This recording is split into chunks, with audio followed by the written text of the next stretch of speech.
Oh, I don't want to say anything now. I mean, that's quite. I like that you've literally gone like, oh, like fuck, there could be like someone I know that's killed someone, and I'm just gonna blurt it out like on this podcast. Like, this would be the moment to do it.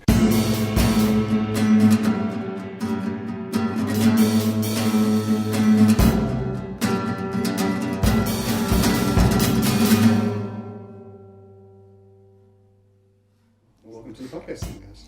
Because I'm already recording. oh shit. That's how I do it.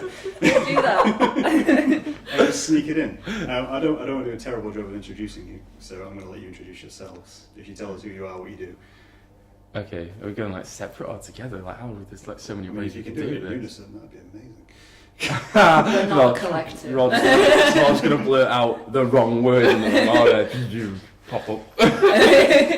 Well, I'm Kat. I work at Pop-Up. I also work at the museum. I like to describe myself as arts-ish. I do poetry. Yeah. I'm Hannah. I work at Pop-Up. I'm an artist. That's pretty much it. Yeah, pretty much the same, but I'm not Hannah, I'm Sam. And yeah, but like the same, like, you know, twinsies, isn't it? Yeah, triplets. Okay, so for people listening, what is Pop-Up? So Pop-Up is a contemporary art space based in Scunthorpe. It's North Lincolnshire is quite creatively dry in regards to having like an outlet to publish your art and to show your art. So we decided to make it very accessible and very easy to come to. You know, just messages on Facebook and we'll consider you for an exhibit. And we was lucky enough to get the space in Cafe Indie to be able to do it. And where we are now, we're in our studio. It's like it's a very collective space, isn't it? Pop-Up's everything. It's religion. Which is, of course, how I found you guys. Yeah, absolutely. So, how do you think the exhibition went? Because obviously it's done now. Like you're out of the way. Pollination. Yeah, I think it went really, really well. I was like really pleased with all of the work that we got.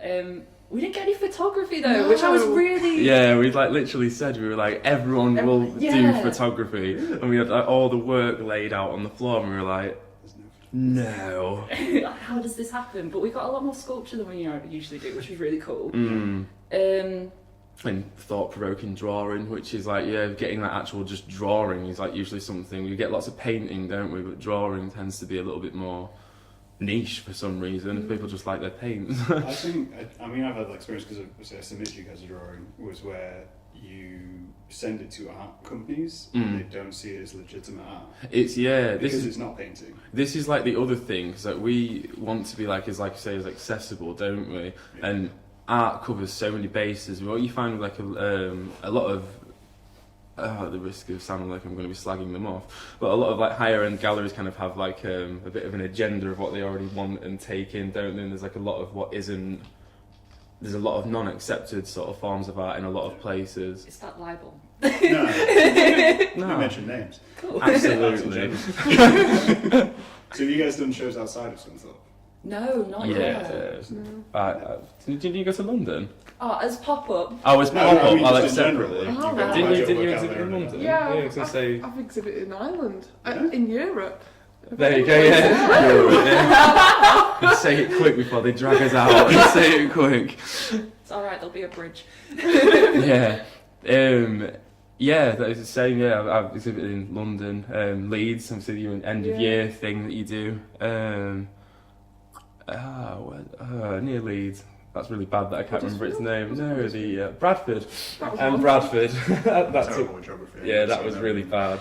I was like, I haven't yet. I'm still sort of like kind of creatively sort of finding my feet as an artist. I've sort of done a lot more kind of poetry, creative writing and that kind of thing over the years. But even that, like poetry, like, you know, like a lot of galleries just wouldn't take poetry, whereas like, why not? Like it's the idea. Well, they'll take video art. Yeah, but then some galleries wouldn't take video art. I mean, I work as a painter, and a lot of galleries and a lot of creatives sort of say painting is like the dead art. You know, painting's kind of had its day now in a contemporary situation. So like, you know, why? Like, why is it? You know, why is it any more dead? You know, we're creating, and it's as simple as that. You either like it or you don't like it, but we're still making art. That's good. I mean, in a way, when I found your exhibition, I was surprised about your exhibition. Yeah. Welcome. Because being from Scunthorpe, living here for 20 years or so, you kind of get an idea of what it's like. Yes. You know that 2021 exists, and you're like, it's there, it's doing things occasionally. It's but out of reach. It's It like, can be. you know, there's a nice wall where you can't get past it when you're quite young, because you're like, I'm never going to work in there. So when you see something independent, you're like, ooh, it's kind of nice, kind of kick out, because there's nothing like that in Lincoln. Yeah, see, Down the road. I found Lincoln when I've been. I found for like sort of fine art spaces. I'm not very overly impressed with it actually. I think we've got more here. You do? I think we've got more here. That I just don't think there's very much going on sort of contemporary wise. Whereas like play like Hull, that had the City of Culture, is like thriving, like absolutely thriving. And if you'd have asked me 10 years ago which I prefer over Lincoln and Hull, I'd nowhere have said Hull, but I definitely would now. But Hull seems to have it's got it, hasn't it? It's got its sort of traditional art museum, which is the Ferrens. It's got its new and up and coming places, like Humber Street Gallery, and it's got coffee shops with lots of art in. And when the City of Culture was on, if they had empty shops in shopping centres, they'd fill them with art and fill them with creative spaces, and they've really hit the nail on the head, I think. Yeah, that's absolutely the way to do it. Like it literally. I know I've said this before, but like it was Tracy Emin that said like literally like where creativity hits, sort of like anything, like everything follows it. Like everything follows creative spaces, and like sort of funding and finance then seem to come with it, and and other businesses start to thrive around creative spaces. You go somewhere like East London, like where we had our exhibit, like that space, like just all that area where just everything is so creative, but then there's like food markets just everywhere that are thriving on business, and like other places out there. It's just a good, like, definitely down in London, like, for creativity is such a good place to, like, be down, especially as an artist, and it's kind of sad that people think they have to, like, go down there to, like, still be an artist. Yeah, definitely. Yeah. Do you find then, like, small town and industrial towns tend to create more independent spaces out of the necessity of an union? Because, like, Lincoln, quite a conservative place, still quite a lot of money there, even despite its poverty problems. But it just stays the same. It supports its antiques, and it supports its natural, classic art, but doesn't push contemporary. Like every space, like everywhere has money. Like like lots of money gets spent here, and sort of the public kind of goes like, why did you build that? We didn't want that. Like, it's almost like no one's asking what we actually want. And obviously, like just it's like just the two of us, set Pop Up, and then Hannah came on board like about a year later. But it's just the power of two of us. And then we grew massively with Hannah, and it's like there's just three of us here, and because we ask questions, and we've managed to build such an amazing thing here because we asked people. We've barely had any funding. We're like paying for our electrics out of like a brown bag full of pound coins and stuff. But like it can be done. I think the higher powers need to be asking more so where this money should be getting spent, because there's such a calling for creative spaces, and especially with things like mental health being such a poignant topic, and like the decline of sort of creativity, like art classes in schools are like, they're pretty much gone. Like, they're just becoming like amalgamated classes with it's art, performing art this month, and a bit of music, and it's becoming like nothing. And like, to me, like there's a trend there, like art's decreasing, mental health massively increasing. There's no freedom. That's it. You take people's way to express away from them, and they get miserable. Yeah. They need to go and look at things that are creative as well. It develops people's understanding of how they see the world and how they see themselves. Yeah, absolutely. So I'm curious, how did you guys get into art? Did you set off with the goal of art? Myself, I mean, this probably sounds like maybe a typical just class one story that I always used to draw as a kid. I used to love drawing my favourite cartoon characters, and so Sam's going to be an artist, he does this and that, he draws Tails from Sonic the Hedgehog quite good, he's going to be an artist. And then you start learning, so you do art at school, you do it as your option, then you go into college and you start learning more and more, contemporary and what art actually means, and there's loads of stuff you like going, what the fuck is that? Like, I don't understand it. But that's the idea of like, you keep going and keep giving it a try, and then this is how I've become what I am today, and that I just enjoy creativity. I just enjoy like people's weird and wonderful creations that have come from like the most inner sort of like, you know, inner parts of people's brains and their thoughts. And I absolutely love it. It's how I got into art. Well, when I was at school, I wanted to be an industrial chemist. Okay. So this is not what I had planned at all. When I was young, I knew that I loved poetry and I was writing poetry, and I told my mum that I wanted to be a poet, but the response that I got was kind of like, nice words don't put food on the table, which is fair enough, but it kind of, me. Yeah, that's an emotion. So I sort of developed like this idea, like I was good at science, I really liked chemistry, so I could go to the steelworks and be an industrial chemist. That was I could see that path, that was the trajectory that I wanted to follow. And because it was something local and it was something accessible, like I think, my family were really on board with that. But it didn't work out. I went and did my aptitude tests and I failed them because I've got no common sense. To succeed, that's a rule. Yeah. Yeah. And then I was like, what do I really want to do with myself? Where do I want to go? And my other passion has always been English and history. So I did my A-levels and I did English combined, I did history, sociology, politics and archaeology. And I've just sort of carried on from there. I've always been doing creative writing and poetry in the background of that as well. And then when David asked us to sort of start putting art on the walls, that kind of kicked me into sort of creating myself. And with the influence of Sammy as well, like you've always said, like anybody can create art. Yeah, absolutely. And that was something really poignant to me, like I could do this, so that's why I'm here. Okay, what are you? Well, I don't think I always wanted to be an artist. I was creative as a kid, but it never like went down that direction. I was heavily into music, playing instruments. I really wanted to be a horse rider. That was my goal as a kid. Like, I just That's wanted definitely to. a kid goal.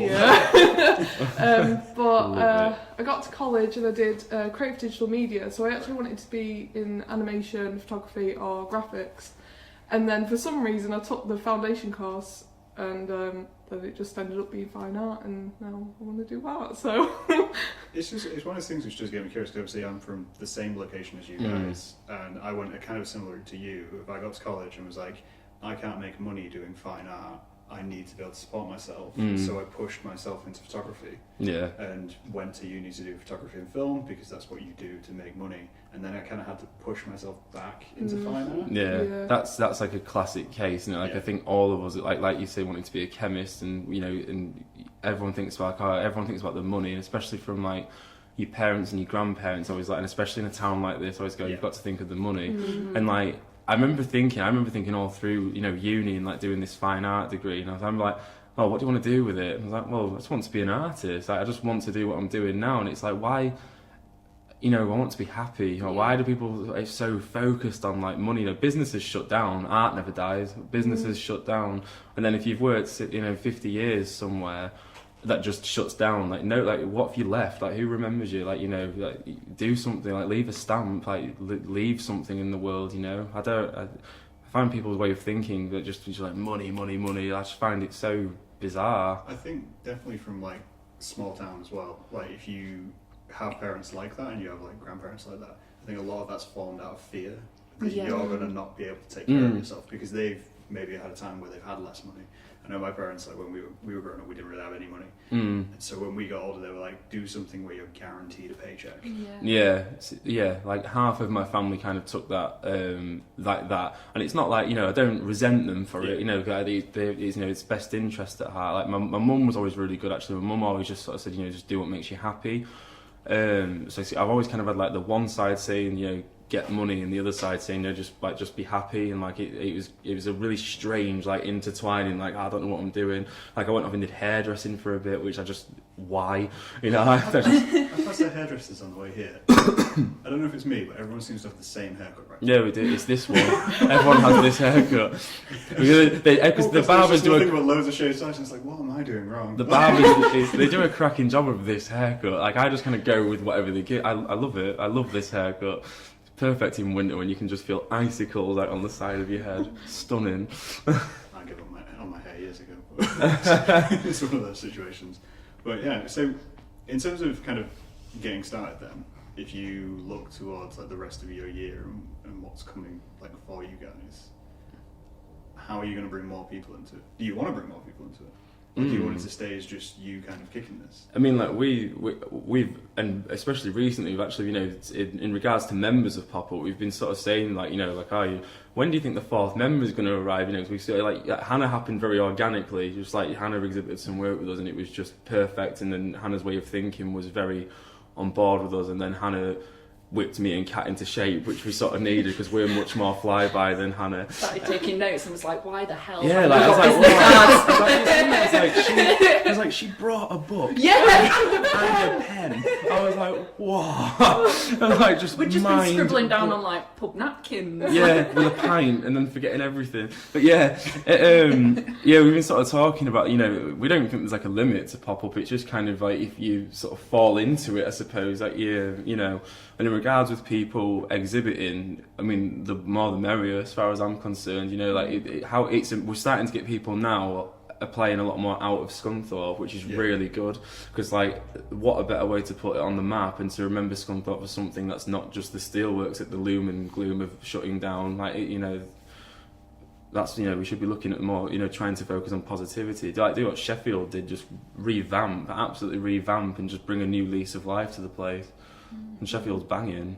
Yeah, it's got trams. It does. It's got trams, yeah. That's what we're missing, trams. That's all we need is trams. Let's start a GoFundMe for the trams. I mean, I guess that is a kind of like a looming thought for Scunthorpe, is the idea of the steelwork showing. I mean, every year.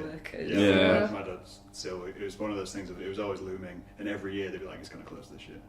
Yeah. So I remember it's something my dad said a lot as a kid. It was always like, "It'll shut this year," and like it's one of the things I've kind of had one of my long-lasting childhood memories is like the threat of the steelworks closing, and like a lot of steelworkers took out like early retirement and stuff, didn't they, and got like payouts and things like that. I think my dad sort of held on a bit, but I think he actually wished he'd done it now, because now they can't do it. They've got to wait till wait longer. So it's a really cutthroat industry, isn't it? Paint, make art, sculpt. Because my experience of the art world is just as cutthroat as to be fair, yeah. Do you find that easier than working together, like supporting one another to do it? Or would be better running solo? I'd say the thing is like we're together. I think the best thing is obviously we all work individually as well, and obviously me and Hannah have been in the fine art. I don't want to call it a game. That's probably the wrong word to call it.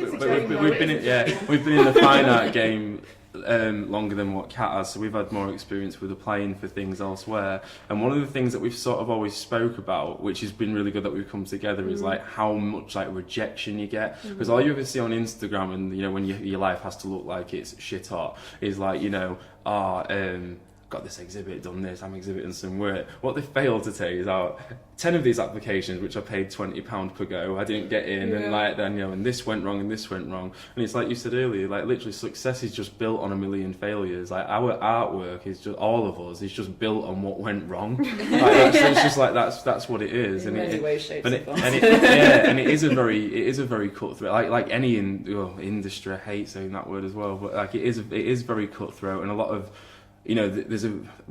with the use of social media, everyone can be an artist like that now. You can post everything online and you can be an artist. So, going the game now, there's so many fish in the sea with it, isn't there? So, the amount of people that will be applying for like exhibits all over, and sometimes it does feel a bit like a game. That when you're writing applications to things and you're sort of going, do I write that? And then you should be thinking, I chose to be an artist and live my own life. I should be able to write what the fuck I want. To plug my work up. And it is very.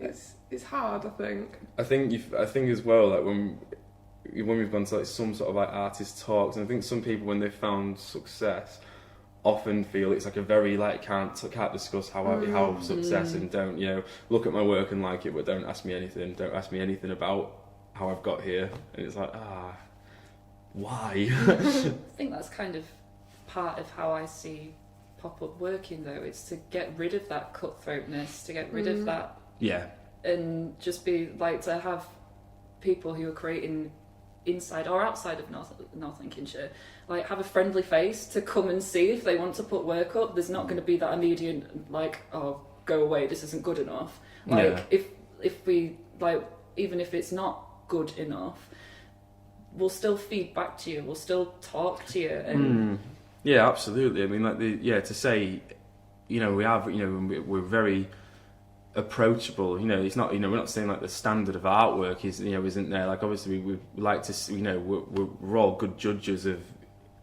I suppose, of our own practices, aren't we? So we all have things that we look out in work, and we're not always going to get it right. But there is, like, you know, to say that we're very, you know, approachable and very, that's the word I'm looking for. It'll come back to me. Just not judgmental. Yeah, just not judgmental. Yeah, but you know, we still try and retain a stand. You know, we've still gone through a lot of you know, our years of practicing our own work, and it's not just a case of, oh, you know, you can put whatever you want up. It's like there is still like a sort of system in place, but not a scary system. Yeah. It's like, you know, we're very approachable, like very, you know, and like you say, we feed back to people, and very often we have people come in to talk to us directly about putting work up, and that's something that's almost unheard of in galleries. Like if you went into like another gallery somewhere, without saying names, and you sort of said, oh, I want to put my work up, but oh, okay, just you know, wait 10 years. We're booked up 10 years, but just apply then, and it's kind of like you're shoved to like a bottom of a pile. But that's not us. That's not what we do. I think some of the best exhibitions that we've had have been people just walking in and saying, "Can I put some artwork up?" Yeah, and showing us some passion. You know, just like showing us a bit of passion and like a bit of, you know, bit of practice of what they do. Absolutely. I mean, so in terms of kind of, I mean, essentially when you become like a collective or start putting exhibitions on, like community exhibitions or anything like that, you change the balance from being someone who gets criticised to being essentially a critic. Has that been hard? Because obviously you are defining art by what you guys define art by, yeah, rather than just what's out there. But then I think we all have different views on art, so that kind of rounds it out a little bit. We all don't have the same. Oh God, yeah. In our like open exhibits, like we have disagreed strongly on some things, haven't we? And like, go outside, take 5 minutes. Yeah, which is why like with open exhibits we get outside judging now. You know, we kind of just take a back seat from things like that, don't we? And like, you know, we've come and helped judge. You know, we've come and said what we think, but we let like an outside party do that, and that's kind of going to be what I think what we do every time now, because it works. See, like judging for an open, I mean, like what we did last time, we just kind of like have all the work set out, and then go round it, talk about how well it's hit the theme, that kind of thing, rather than being a really harsh critic. Yeah, I think like going back to what you said, and like was it difficult to go from being critique to critic? I think it's like what Hannah says. It's like it rounds itself. I think because we've been through it, and all of us have been very heavily critiqued. Like the amount of times like we leave like uni, like going down that hill crying, like why am I here? Like, you know. We've took it, and I think naturally as practicing artists, just from taking the critique, you almost naturally are able to start giving it, because it's like it just becomes a part of you. It definitely, we're becoming very judgmental. This would be a different podcast in like 2 years. We'll be miserable. For a lot of people, I think it's one of those things you kind of.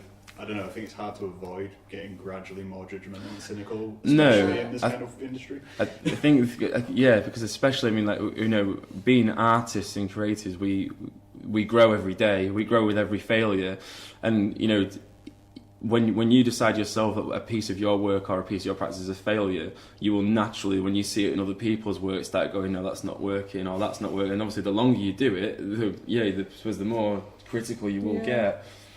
I mean, I'm going to go and do an MA, so by the end of that, I'll probably be like the worst one for it. Yeah, like, sat crying, like, do you like my painting? I'll be starting September. I don't know. Subject then? Oh, fine art. Just fine art? Yeah, fine art, yeah. I know a lot of people kind of get through fine art and then go into curation. Yeah, see... It's like a goal. I think that's why I'm going to do it mostly, is so I can, like, as well as my own work, I can learn more about curation as well, so...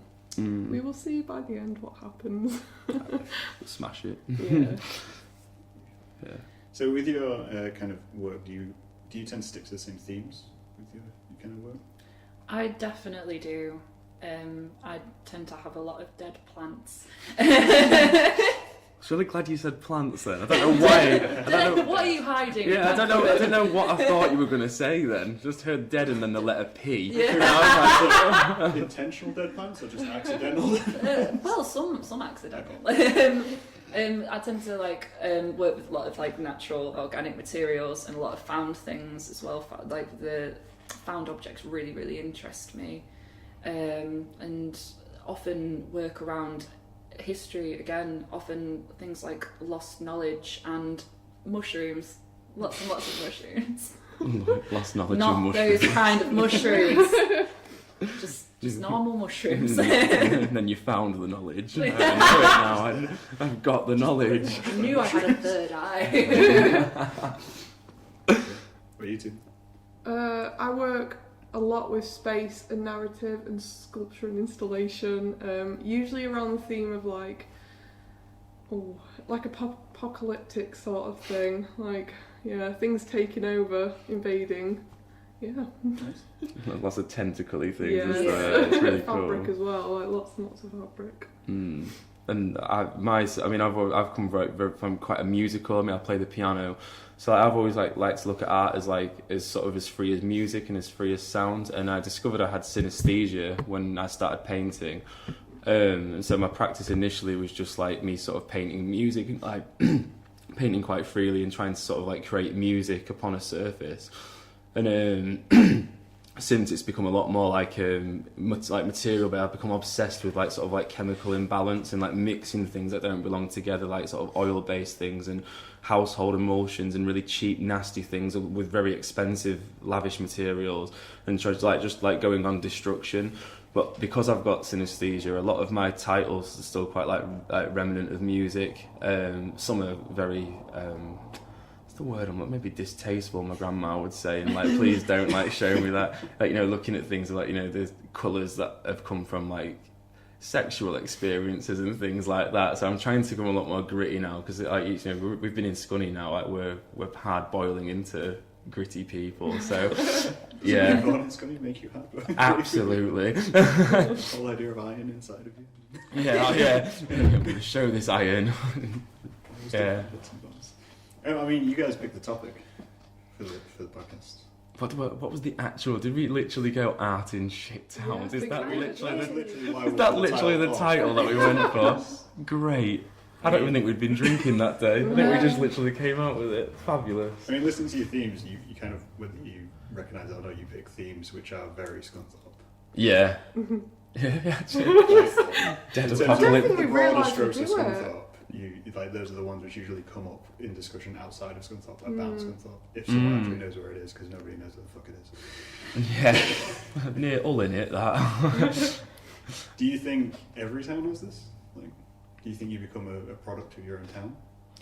You either become a product of your own town or you become a rebellion of that town, I think. Do you sometimes think, though? I sometimes think, 'cause I've been thinking, when I had my solo exhibit, and a lot of the people that were running the gallery, they kept writing rebellion on my write-ups and saying I was a rebellious person. But you've just said, you've noticed very Scunthorpian themes. So have we rebelled, or have we really just fell into it? Because because it's we say we rebel and we do go against a lot of the grain of Steelworks or NHS. There's no other jobs, so we obviously go against that. But then we are coming up with very gritty, end of world, FU sort of things. I don't know why I said F when I've said fuck 100 other times. We've kind of gone through that maybe we have sort of fallen into it without realising. Maybe we're a I'm Sue, honestly, I need the bloody mushroom of faith now. I have just literally gone, I want to start writing, I've got the book, the pen. It's just one of those points, because I know when I make work, I personally find it very hard to find subjects which I don't think are obvious. And I know when I was living in Scunthorpe, it was very much, I didn't want to make anything about the town. It had to be completely disconnected from it, because I didn't want to be recognised as the town. That kind of being the gimmick of, you're from a small town, so therefore you make work about the steel industry and all this kind of stuff. So it's weird, I don't know, it's kind of it's nice to see it expand. Yeah, absolutely. Yeah. Then I say, I mean, I know to flip it round on you. But like your work was quite like apocalyptic, but was that just because of the theme of pollination, or like was it? Is all of your work quite like apocalyptic? Like are you in the Scunthorpe like end of world? Definitely. It's all I mean, going wrong. I think small towns have a habit of generating essentially cynical, gritty people. Yeah, Whether yeah. it chooses to or not. Like you can meet the nicest, friendliest people in small towns, and you do. But if they have a creative streak in them at all, it will be down the darker line. Yeah. I mean, like bands which come out of small towns tend to be on the darker side. Yeah, I think a lot of our local bands don't. They're very much like you obviously they don't say names when they sing their songs, but you know exactly which people on the high street they are talking about. Yeah. God, I'm amazed. I'm just like, oh, I think I need to come on that MA instead. Absolutely, that's mad. Maybe I'm not a rebel. I'm going to try harder now. Yeah. How do you rebel against it? Drink more Cassini, drink more Bella Brusco and stuff like that. Sit in the street. You go completely the other way and like dress like an accountant. Yeah, possibly get, so. Standard haircut and go do what everyone else is doing. Yeah, the especially. rebellion of Scunthorpe artists. If you start making I'm blown. very traditional work. I'm honestly next open exhibit. I think we've like found a theme. Yeah. I'm absolutely blown. What's the theme? Is it Cassini? Yeah, just like the rebel. Like you know, I quite like the idea of looking at. Well, Just you know, do people consider themselves a rebel and like the different forms of rebellion? And then, just like from an outsider's perspective, you know, someone who hasn't known us that long, and it's just picked up straight away that like, but you know, we do this, but a lot of you do that, and you know, it is, you know, like you knew we had very Scunthorpian themes. I'm blown. Absolutely, I'm blown. I was always. You're going to need to lie down in a minute. I think that you can pull the feet up on that chair actually, so you might be alright. I really, I'm just whack the mics over. I mean, so in terms of my knowledge of Scunthorpe's art scene outside of you guys is quite slim and probably very prejudiced, because it's based on 2021, which obviously is a nice contemporary place, and then outside of that it's art societies. Yeah, there's a lot of... Do you get involved with those guys? Do they communicate with you? Reach out with you? When Pop-Up first started, we were much more of a collective, weren't we? There was more of, you know, there's Facebook groups and people going off and, you know, but I think what we noticed is people want to do different things, and people want, which is absolutely fine and accept, people want different things out of what they want from creative spaces or what they want for their own artwork, and what we wanted fit with us, didn't it? And it fit, and it wouldn't have worked had we have had a million other people on board who wanted to stretch us in different ways, because we've worked well together and sort of globbed Hannah in. That's a great word. Globbed Hannah in, and then we've kind of just, it works, doesn't it? Yeah, and then weirdly, like you say, the 2021, like, you know, it is a very contemporary space, but like we've kind of built some bridges with them, haven't we? They've been, and their manager, their gallery manager, came and judged. So he was our judge for pollination. So we've built some, you know, some bridges.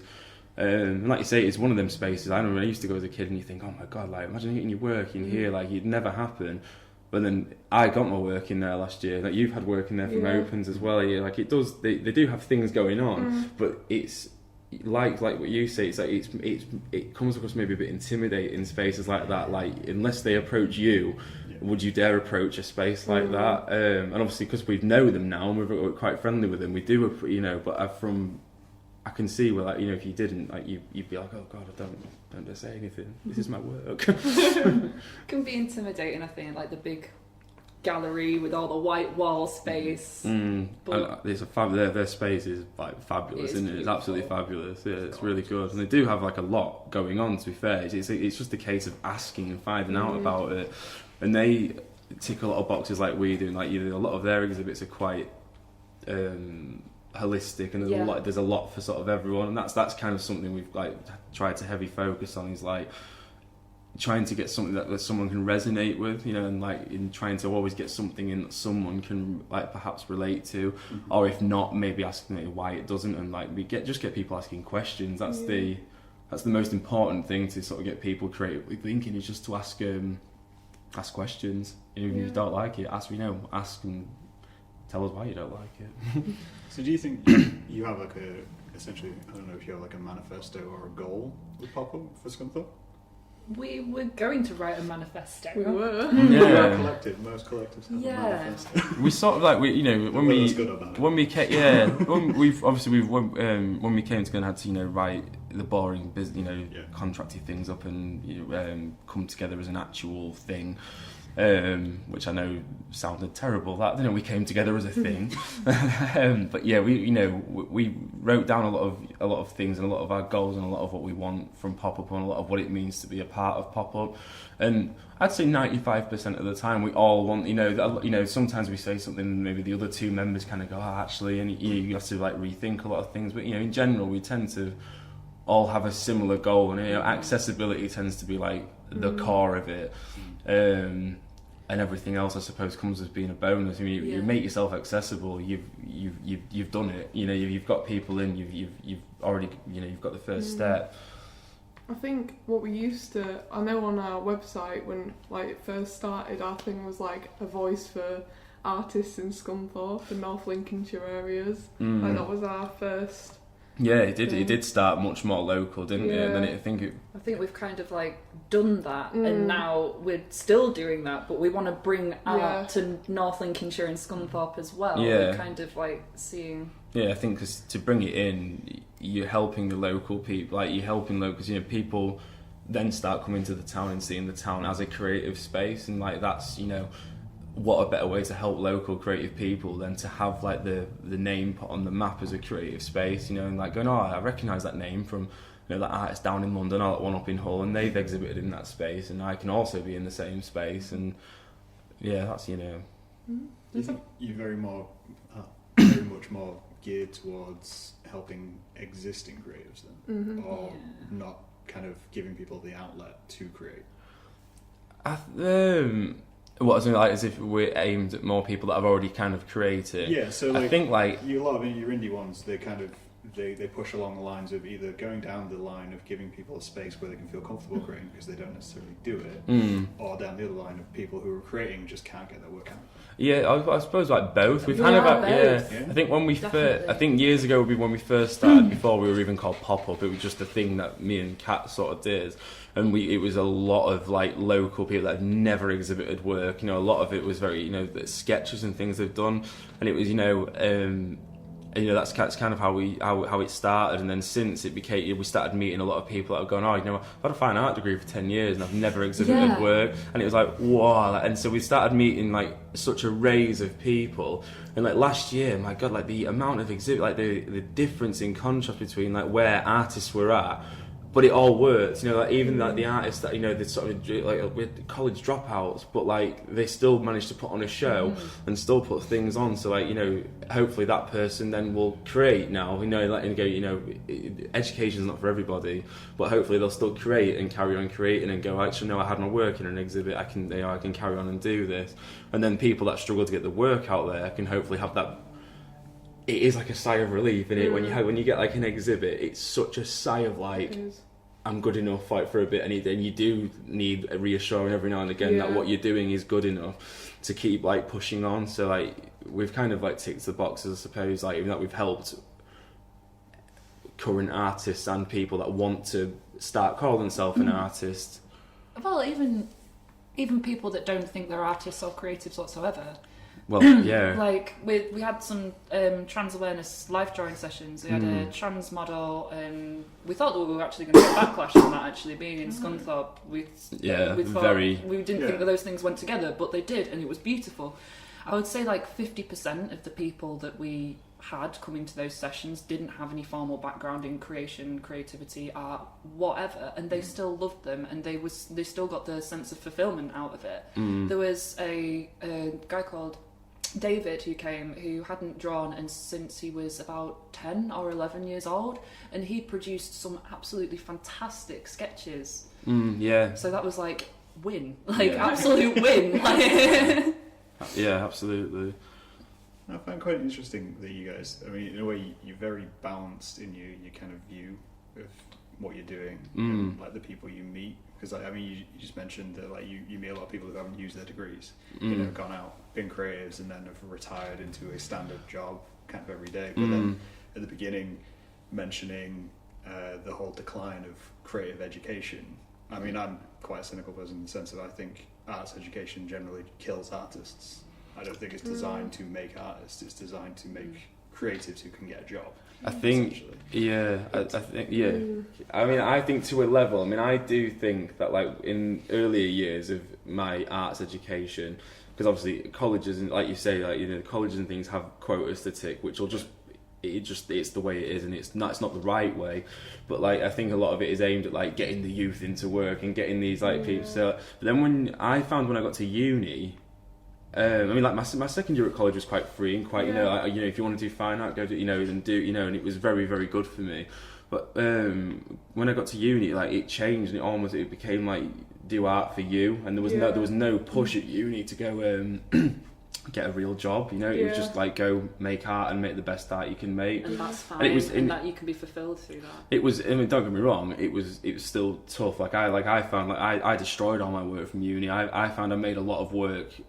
And not because the tutors made me do that. I felt I made work to try please tutors because I was always in the mindset of arse lick and get the best mark you can get, and I did it wrong. That's not how you should do it. But like I was never pushed like that. That's just how I sort of saw it. So in a way, arts education has been like the best thing for me. But then in a lot of ways, I kind of do maybe resent what I did. But it's I think I resent what I did, not like how it went.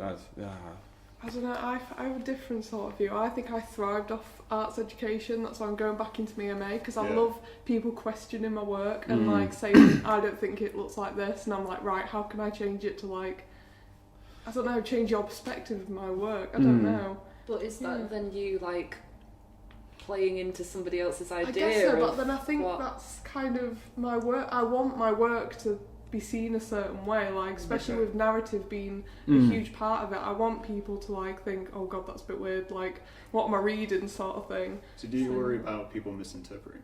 Not really, no. They can see it how they want, but if I don't know, they can see it how they want. Done. See it how you want. Yeah. I don't have any formal art qualification whatsoever, and You've I got kind a literature degree. Yeah. That's not. But see, my degree is literary criticism and historical. So you can be an art critic. Yeah, well, I already am. No, I kind of like not having the arts education background. I think it does bring something to the dynamic. Massively. And sometimes, like, when you guys are like talking all art, and I'm just being like, man on the Clapham omnibus, you kind of go, oh yeah, we didn't see that.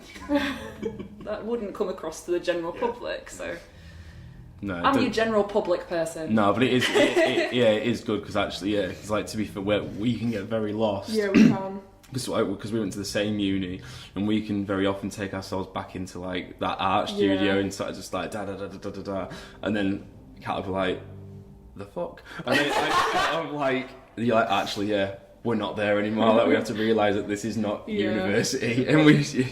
Saying that, we went to the final show last year for Moulds Art Uni, and that was my first time like being at a proper arts uni, and it was such a banging atmosphere, and I was like, holy Christ, I could live here. Like, why have I not done this? They do it so well. Like, how many of our like student exhibitors have we like sent off to Leeds Art Uni? Because we're like, you must go. I bet their quote is like, oh my god, like, why is there so many Scunthorpians coming here? Like, mad. So you found with uni, you kind of like your nice space for making art. I'm kind of curious what schools you went to in Scunthorpe. I went to High Ridge, which is now the St Lawrence Academy. Freddie Goff. Freddie Goff. I went to Freddie Goff as well. Goff gang.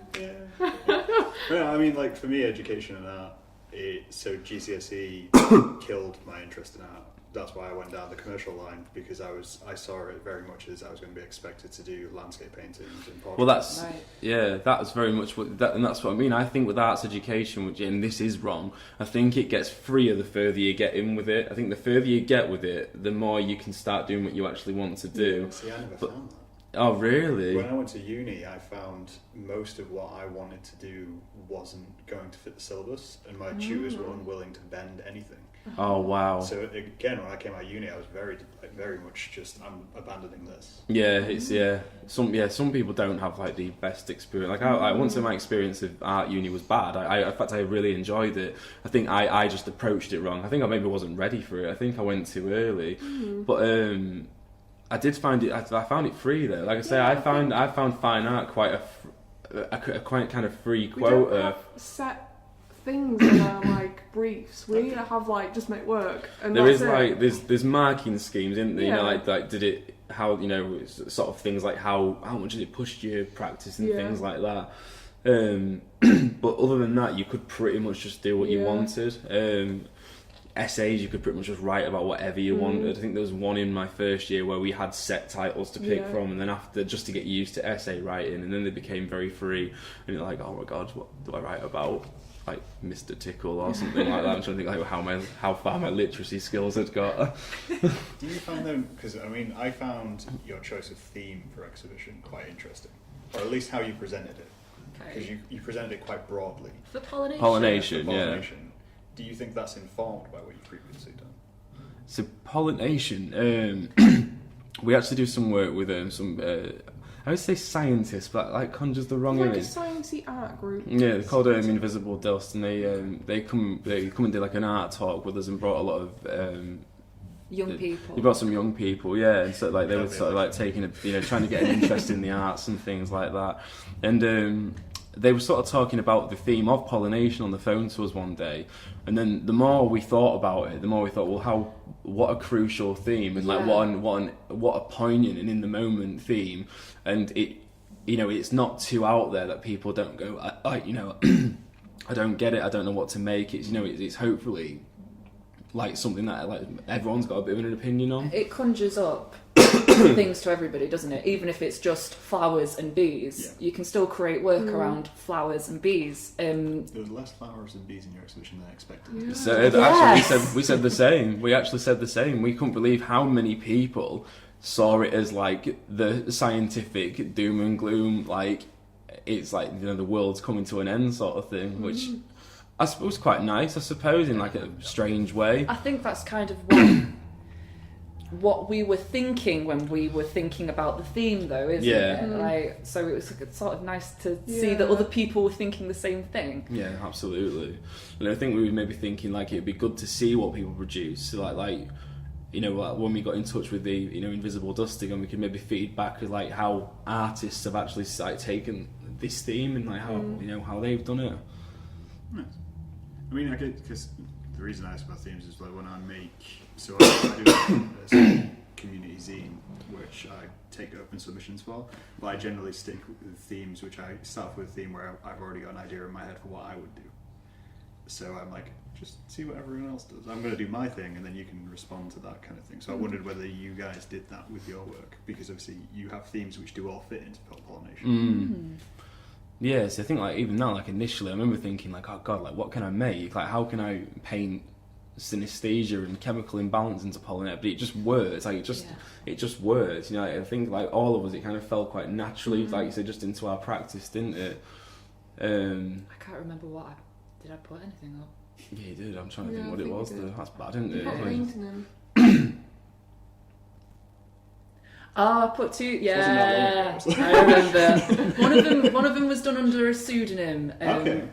That's why. Yeah. I've got you. I've got. And one of them was the label was just a question mark. I've got the, Sellotaped on. I've got the other name in my head. That's really bad, isn't it? I totally remember what you put into it now. Yes, Why? Because I don't normally work with painting. Okay. And I do something called bricolage, which is I collect random objects and assemble them together. So painting's a little bit of a offcut from that. Painting is something that I do when I'm really emotional or something like really grips me. So I remember creating the painting. I was in your studio, and I was like, I need to do something. I need to get it out. And it was when everything was happening well, it's still happening with Brexit, and I was trying to put the two together, and I just was like spraying things onto this canvas and like stabbing it, and I screamed it at one point. Yeah, it's quite emotional. You was like, yeah, it's like a banshee. It was great. It was like that. I'd like take this, and I was like, God, I was like, she's taking my practice. I was like, I don't think I've had that episode yet in that room, and I have tried to have that episode. Learn from the best. Yeah, it's stabbier objects to paint with, and I didn't want people to kind of see my name beneath the painting and read into it what they maybe thought I was trying to say about those particular topics, if that makes sense. Because if people knew me, they might know my opinion. So you want to disassociate your personality from your work, sort of thing. Yeah, definitely. And I wanted to sort of have the anonymity of being able to watch people react to it organically without having the pretense of being like, oh, I really like it kind of thing. I just wanted to see how people reacted.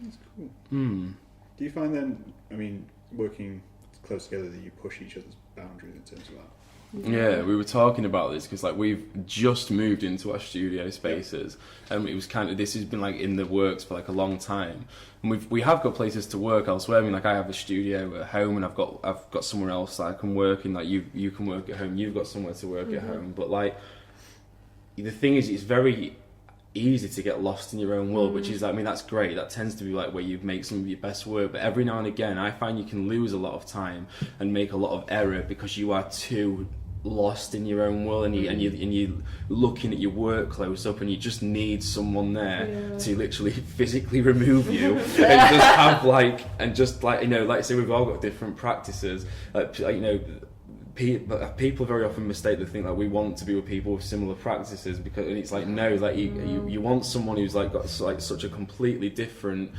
outlook on their work, that they can just come and like, they can very often give you the most simple answer, and it just sorts it. It like, just sorts what's going on, doesn't it? The amount of times where I've been like working on an installation or an assemblage, and Hannah's gone like, it looks good, but put a bit of height at the back, or you know, bring this lower, and it just works. Or I'll just give you some weird ideas like, have you thought of this? And you're like, no, I haven't. Like, I've never even heard of that. And it'll be something like really simple, like so, like it's just like the most simple thing, right? But like because it's such a